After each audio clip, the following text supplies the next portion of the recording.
It's time to winterize. No!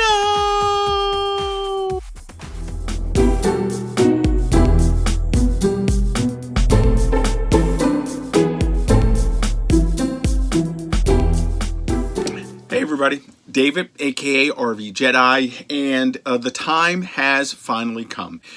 This is my last RV stop for the winter, so I am going to have to do a unusual thing for the very first time here in Wisconsin. I am going to pack up my RV as if I were closing it up, but I'm also going to winterize it. I went back and forth about whether or not I was going to have somebody else winterize it or have me do it myself, and I have decided I'm going to try it myself. Now, a couple of things. I do have indoor storage for the RV.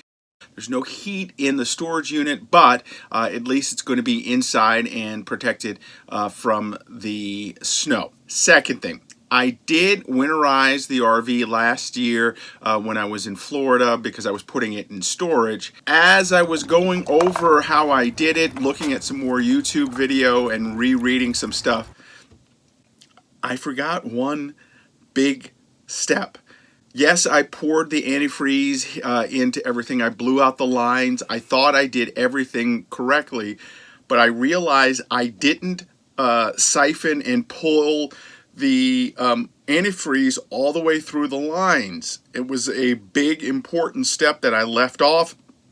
One, I can't afford to leave off here in Wisconsin because it does get very, very cold, and I do not want my lines to freeze up. So I think I have a plan for winterizing this year. I'm going to take you through everything I need to do. That includes turning off the propane, taking all of the food out of the rig, and just buttoning it all up. Again, because I have indoor storage, I will check on the rig every couple of weeks just to make sure it's good.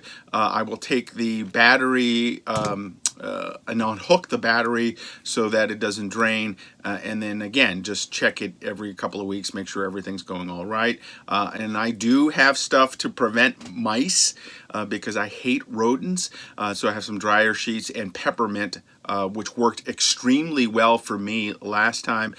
Last time I also used mothballs, but because I am not going to store this in a way where I can't have access to it, I'm not going to do the mothball situation. So just peppermint and dryer sheets, and we'll see how that all works out. So first things first, I just got to clean up everything. It was a great final trip, but now it is it's about 37. Yeah, so it's a warm enough day for me to do everything. I'm going to do part of it here at the RV park, at the state park, just draining some of the tanks, and then I will finish the rest as I bring it back home to store it. So, first things first, let's finish some coffee, and then let's get started cleaning up the whole rig.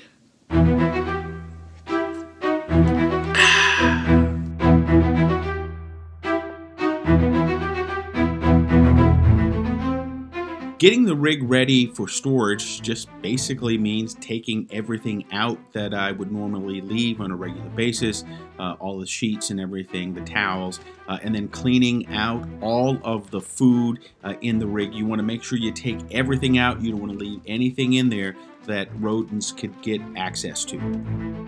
So the rig is all cleaned inside. I took everything out. It's all washed down, swept out. Now it's time to go and let out all of the water in my fresh tank, and also I'm going to do it in my water heater. The rig has cooled down enough. I think there won't be scalding water coming out of there, but we want to empty all of the water here. I'll go to the dump station, dump there, and then everything water-wise will be out of my RV. When I get back to the storage area, that's when I'll blow out the lines and then put in the antifreeze to protect the rig. So let's get started.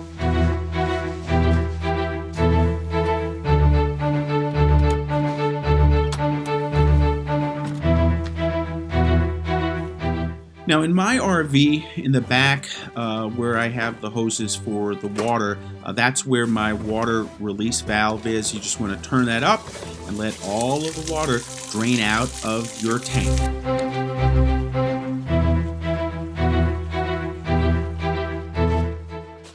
Next up, you want to drain the water out of your water heater. You want to make sure that the water is cool so that it doesn't burn you. Now, while I was letting the water out of my systems, Mike from Nina, he stopped by while I was out RVing. He said hello. Just wanted to say shout out to him as I was letting the water out. Then, boom! It came out. Okay, so I got hit with the water. Oh, not quite the way I wanted to do it, but at least the top is out. Now I gotta find the top. Let's just finish draining this thing out. Again, like all of your water systems, you want to drain them out because you don't want anything in there for storage. You don't want anything to get frozen while it's in storage as well. So the water's out of the water heater and all of the fresh water is dumped out. Down below here is where my water heater bypass valve is. I have to turn that off. Then I'm going to pull in the slides, dump the tanks, take it back to storage, and that's where I'll blow out the lines and then add in the antifreeze. And you can see in the back, that's where the water heater bypass valve is. Just need to switch that. Time now to pull in the slides. This is always one of the saddest parts of the year because that means I'm putting this bad boy in storage and I'm not going to get to use it as much as I'd like to moving forward. But here we go. Okay, everything's up. Time to go to the dump.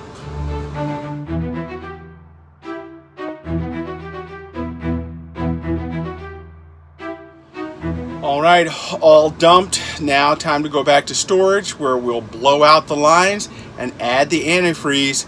So far, so good.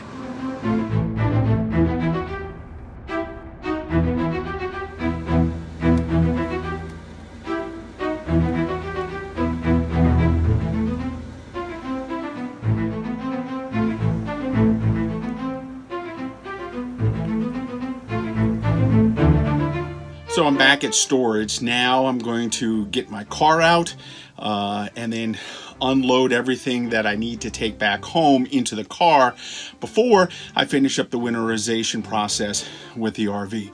Nice thing about this, again, I have some indoor storage, so this should help protect the RV throughout the winter, and then periodically I will come back and check on it. So let's get the rest of this done.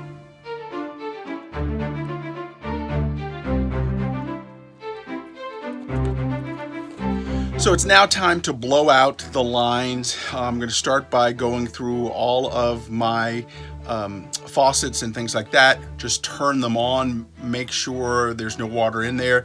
Then we'll go in, blow out the system, and then after that, put in the antifreeze.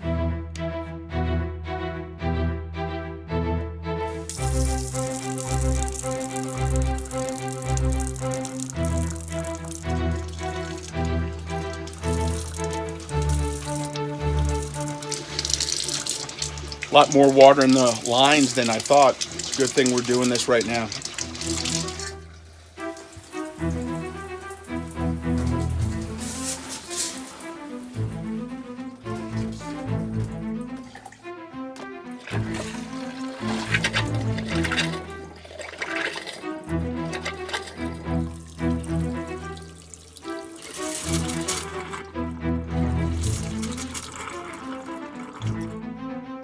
All right, time to get the blowout plug in. This is just a little plastic blowout plug. They have a metal version. This one came from Camco. It was just a couple of bucks. I have my Duralast battery starter. I'm going to plug in an air pump for tires into that. And then I'm going to hook that into the blowout plug. You want to make sure that you're not blowing too much air too hard through your lines because you don't want to ruin your lines. But this is what I use to get the air through the entire system in my RV.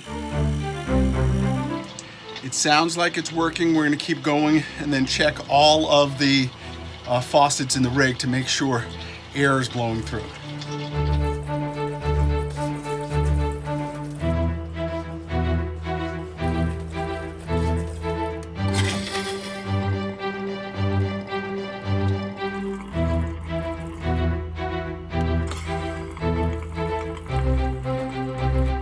lines are all blown out. It's now time to pump in this RV grade antifreeze. Last time when I did this, this was a critical step I missed. I poured it in the drains and thought I had everything through it, but I didn't siphon it through my whole system. So I figured out how to do it this time. We're gonna try it and make sure all of this antifreeze is going through the entire system.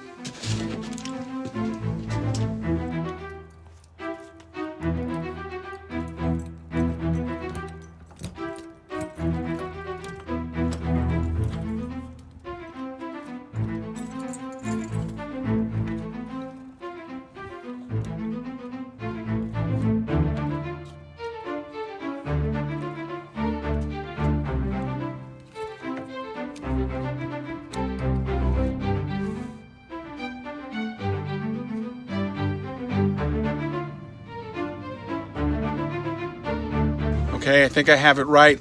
Let's start the pump, start pumping this through and see if it's working.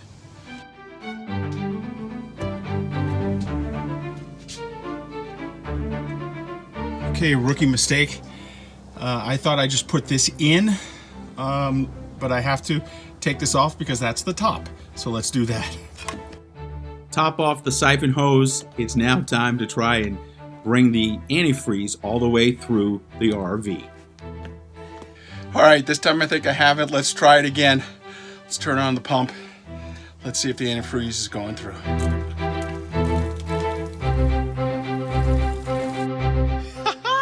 I got it through one.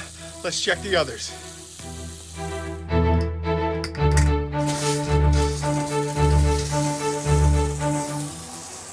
Oh, buddy, it's working. Okay, let's check the toilet now.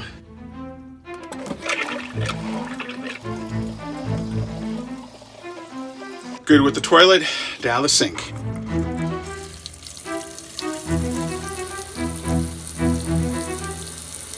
Woohoo!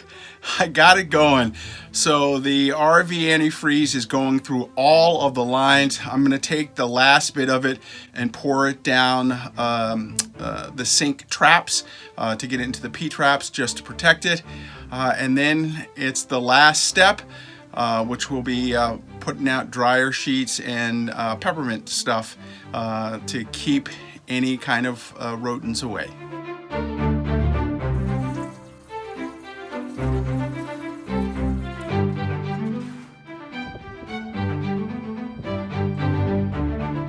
So there's still a couple of things I have to do to put this bad boy to bed. I am going to turn off the propane, something I didn't do last time, but going to do it this time.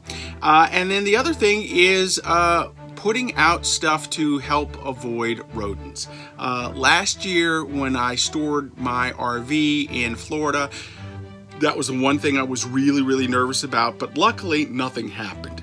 I think partially because of what I did. Now, I did use mothballs then. I'm not using them this time, again, because I have indoor storage, and I'm going to be checking on the RV every couple of weeks. But I do have peppermint oil, which I will use with some cotton balls that I'll put in here. I have some peppermint candles that I'll lay out as well. Some dryer sheets, which you'll see all over the place. And then just to keep some of the dampness out of here, I have some damp rid, which I will have out here. So time to get all of this together, start putting it out and seeing how it turns out this year. Oh, the other thing I forgot, I have peppermint tea bags and I will put those out as well. There are a lot of different things that people use to keep rodents out when your RV is in storage. The one thing that has been pretty consistent through everything is dryer sheets, and they worked last time, so I'm going to try them again. And as I mentioned before, I am turning off the propane this year. We'll have it checked in the spring when I get ready to pull it out and start RVing again, but want to make sure everything's safe.